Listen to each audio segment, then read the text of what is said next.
I'm a dad and I got dad bod.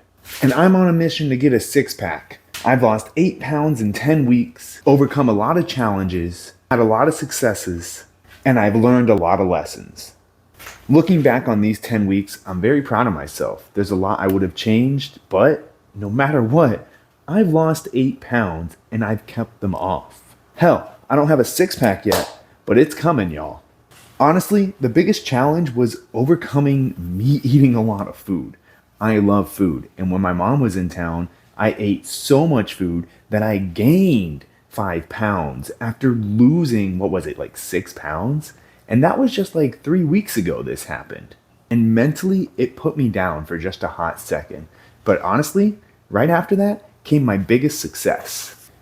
After gaining so much weight from eating so much bad food, I realized that I wasn't taking this.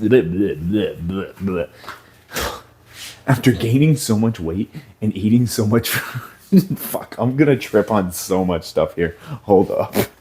Get this fucking pen out of here. Realizing the impact of eating so much bad food and what it did to me in just 1 week led to my biggest success because I learned that I wasn't taking it seriously. I learned that I needed to do more. It put me into high gear. It put me into the mode that I wanted to lose weight. It showed me that, yes, that food is delicious, but that food is gonna make me fat.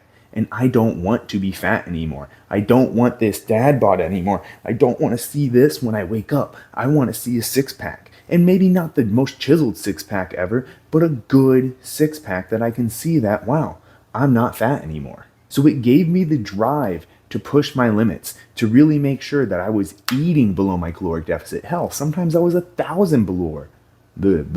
I was 1,000 below my caloric deficit of being 500 under my sustaining weight caloric intake. Now, in simple terms, it made me realize I need to eat less. Yes, when your goal is to lose weight and to get a six pack, you should definitely be eating less food.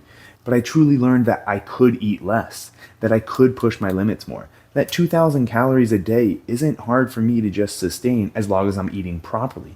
I learned that I could eat way more protein and vegetables and cut out a lot more processed carbs like breads and grained rice. Well, I guess that's not really processed, but no matter what, it's a carb, and it's a heavy carb, or whatever term you want to get it. It's not a vegetable and it's not a fruit, which those are carbs, but I can eat a fuckload of those compared to eating a slice of bread. Hell, a cup of grapes is the same as one slice of bread. And a cup of grapes fulfills me more than a slice of bread. And if I could go back in time and change one thing, I would definitely make sure that I'm eating less of these carbs and focusing more on eating more vegetables and eating more fruits and especially more straight up protein. Like we're talking chicken thighs, chicken breast, steak, ground beef, putting more of that in my diet than being like, oh yeah, I could definitely eat a slice of pizza, or oh yeah, I'll have some toast with my eggs this morning. Like fuck, when I would eat toast with my eggs in the morning, later on in the day I'd be sad and regret that I had that toast in the morning. So if I could go back, I would honestly cut out eating bread. I would honestly cut my intake of consuming rice way down. I would honestly put potatoes above eating bread or rice. But at the same time, I would drink more water because during all of this, the days that I consumed the most amount of calories, I also found that I was consuming the least amount of water. The number one thing that I gained from all of this, and my favorite part of this 10-week journey so far, is that I've been forced to cook more good food. I've been forced to cook healthier food, which means buying higher grade food and higher quality food. Instead of eating processed foods and really relying on that quick, easy meal, I've been finding more enjoyment in cooking a nice steak meal, or making my own homemade burgers, or making my own Crunchwrap Supremes. Shit, all of this food takes time to cook, but in the end, it's much more satiable. Is that a word? I think so. It tastes better. It fills me up more.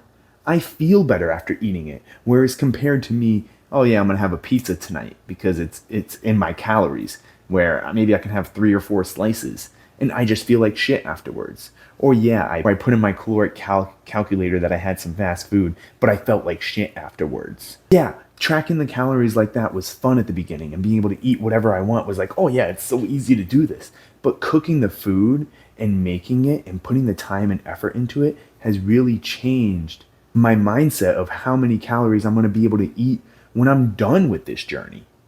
I'm only 10 weeks in. And during these 10 weeks, there's only been one thing I've been struggling with the most. And that's been, well, I guess not one. It's really been two. It's been the scale, first of all. Where the fuck is that thing? It's been the scale, first of all. Like, this thing changes every day. Sometimes it can change by 5 pounds. Sometimes it can change by 2 pounds. No matter what, it changes and it throws me off mentally. But tracking my weight every single day has helped with that. It's been more consistent on what I know my weight is. And other than the weight, honestly, hanging out with people has been the hardest thing to do. When I go out to bowl with my friends, or I'm going to meet with family and we're all having food, or they've prepared food, or we're just hanging out with a get together with a bunch of people, there's always food there. And when on this weight loss journey, it's very difficult to say no to this food. And it's even more difficult to tell people that I'm doing this. Because number one, most of my friends met me when I was jacked and shredded. So they don't understand why I would really want to be losing weight, because their perceived vision of me is probably at a higher standard than I see myself right now. They probably see me as someone that, oh yeah, you're not fat, dude. But to me, I am fat. And to me, it really makes a big difference when I go out to say no to food and to say no to drinks than to be peer pressured into taking that food in and to take those drinks in. And to them, they're not doing anything wrong. They want me to have fun. And they know me as the person that can do that. But since I'm a dad now, working out's more difficult. Eating properly is more difficult. Hell, there's more stress in my life. So gaining weight is much easier. And honestly, it took some time to get over these two things. It took time to understand that the scale is always going to be my enemy. But I need to know, and I want to know what my weight is. And it's always going to be difficult hanging out with friends. It's going to be difficult going out to eat. It's going to be difficult to get in my workouts and difficult to make sure I'm eating healthy. But if there's anybody else on their weight loss journey, and I had one tip to give to them, I would tell them to stick to it, to just focus on your goal, to not let anything that has happened that has been negative, maybe you gained some weight, maybe you ate some bad food, maybe you just didn't work out for a whole week. No matter what happened, to go back onto track, to make sure you get back on top of it, because the moment you stop pushing for your goal is the moment you fail. And just because you failed 1 day, 2 days, 3 days, maybe a fucking week, it doesn't matter. You still have your goal. And you can still achieve that goal as long as you keep working towards it. When I ate way too much food when my mom was here and I gained 5 pounds, I honestly thought to myself, why am I even doing this? Why should I even try to lose this weight if I can't even control myself during a week? But I sat there and I thought to myself as well that if I really want this goal to happen, maybe this is life showing me, hey, you want to have a six-pack. This is what's going to happen multiple times while you have a six-pack. Can you handle getting back on track after a week of bad?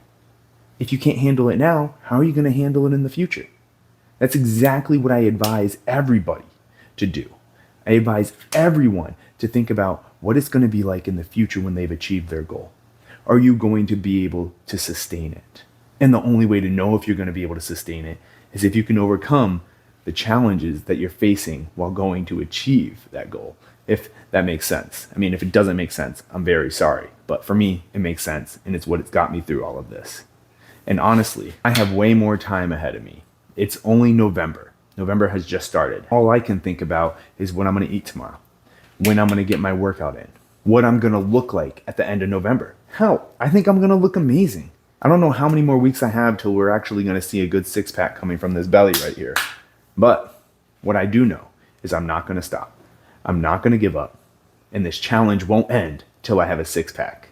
And if you're trying to achieve a goal right now, even if it's not to lose weight, maybe it's to get stronger, maybe it's to make more money, maybe it's to be a better parent, maybe it's to be a better friend, maybe it's to be a better family person, maybe it's to be smarter. No matter what it is, if you're trying to achieve a goal and you need someone to hold you accountable, subscribe to the channel. This is all this community is about. Me and my brother are just out here trying to achieve our goals, and shit, you get to see what it's like. You're just human. And honestly, I just realized from looking at all these clips that I've been slouching down here. I've been like this the whole time. Should be standing like this. Should be confident. And if you stayed this long in the video and you're not subscribed, you might as well subscribe because this probably meant something to you. And that's about it. Honestly, it's late. I recorded this at nighttime. I think it's 9 o'clock. Usually my lowest energy level is right now. So, pretty proud of myself for recording this. Hope you have a good night.